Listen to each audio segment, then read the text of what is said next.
AITA for kicking a friend out of my house for what she said. For the sake of privacy, I'm writing this on my phone and it'll be short and sweet.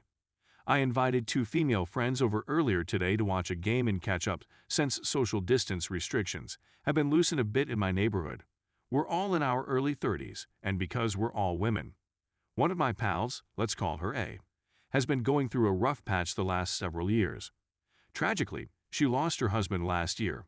He died while serving the military, and tragedy struck again a few months ago when her 6-year-old son died from cancer. To put it mildly, she had been and continues to be depressed, and this was the first time she had felt like going out since her son's passing. B, my second friend, is quite traditional and religious, while friend and I are not religious at all. However, our differing points of view have never been a source of contention, and we've gotten along perfectly well with B since we met her 4-5 years ago, and we want to continue to do so. Friend B has suggested the benefits of religion to us a few times in the past, but she has always rejected the subject when we have shown little interest in learning more about it. Due to the fact that she was not unduly vehement about her ideas, neither friend nor I had any ill will against her.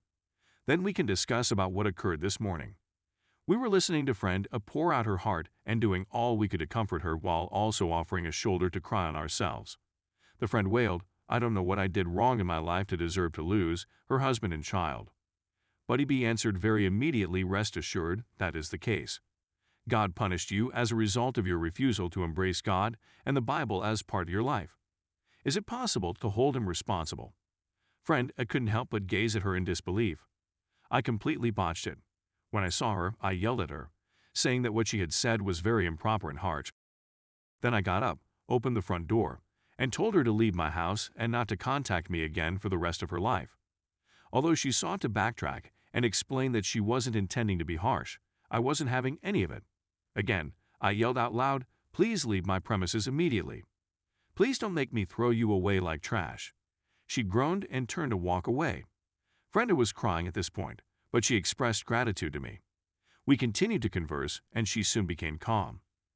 Looking back, I see that I could have handled the situation more effectively.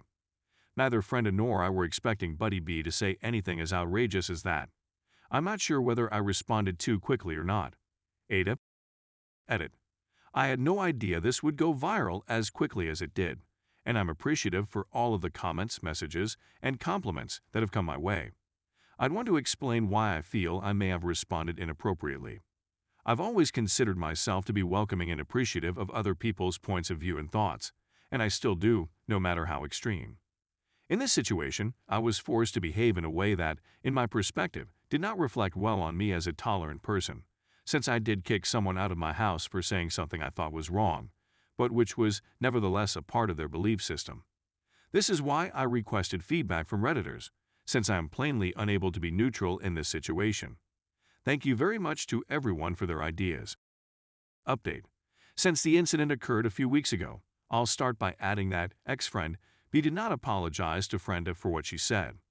In reality, she hasn't contacted either of us since then, and we haven't contacted her. Unfortunately, B's statements from that day had a strong impact on friend A. She grappled with survivor guilt and questioned her upbringing/lifestyle, religious beliefs, and so forth. She increased the frequency of her treatment appointments, and I spent my leisure time keeping her company. I went over to her house a few of weeks ago and found her reading a Bible and almost compulsively marking passages. She said that she was doing research to determine the veracity of what B had told her. She began reading portions and interpreting them for me. This conduct bothered me, so I recommended she discuss it with her therapist. It was the only thing I could think of to help calm her down. She did consult with the therapist, who advised she speak with a priest instead of attempting to come to her own conclusions. She requested me to accompany her, which I did, but she instructed me to simply wait for her at the church while she spoke privately with the pastor. She afterwards said that she felt better and was more certain that B was lying.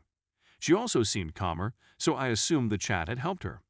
I visited at her home on Friday, and she informed me that she is still thinking about what was said, and that, although she feels much better after speaking with the pastor, he is just one person, and what if he is wrong? I attempted to soothe her and go through her emotions again, but I could see it was still bothering her. I had a hunch she'd go downhill again. Then I had a thought. I informed her about the Reddit post I created and explained why how it works and so on. She isn't a Reddit member. I went back to my original article and urged her to read the comments so she could see how hundreds of people, both religious and non-religious, felt about what was stated. We spent the evening reading each remark. She sobbed, she smiled, she was amazed and touched by the outpouring of love and comfort from strangers. As we read, I could see she was becoming more and more relieved. She has been in a lot better mood since then, so seeing hundreds of people disagree with B's statements had a beneficial effect on her. So, dear Redditors, thank you from the bottom of my heart for your nice words and comfort to my buddy. She has a long road ahead of her in this mourning process, but she is determined to persevere. Story 2. AITA for not wanting to move from my airplane seat to another one that is more socially distant from a couple. As a result, I boarded an aircraft and sat in the window seat that had been allocated to me by the airline. A couple seated in the center and aisle seats had to stand up to make way for me in order for me to get there. When boarding is complete, the lady seated next to me turns to face me and informs me that I am welcome to choose another seat if I so like. Clearly, the translation was, "Please relocate," so that I may be more comfortable, and this did not set right with me at all. Then I tell them that I haven't slept well and they give me a window seat so that I can rest my head on the window wall. She assures me that nothing is a problem. Her partner then says something passive-hostile that is ostensibly addressed at her, but is really intended for me a few seconds later. He remarks something to the effect of, as if the row just behind us doesn't have an empty window seat, in a loud voice and a furious tone. When I look around, I see that a large number of rows do indeed have vacant window seats. When I became irritated and uncomfortable, I began to question myself and wonder whether I was being a complete jerk for remaining still. At the same time, I believe that relocating is something that should be done on one's own initiative, and that I should not be forced to do so, and that it is not their right to force me to do so. Because they are so concerned with social distance, I reason that they should split apart for the length of the 3-hour trip, rather than forcing me into moving by issuing phony niceness commands or making snide comments. My discomfort and awkwardness increased dramatically, and I determined that they should be placed in a similarly unpleasant posture.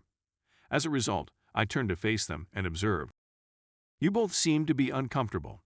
However, only after you have obtained permission from the flight attendant would I agree to you relocating."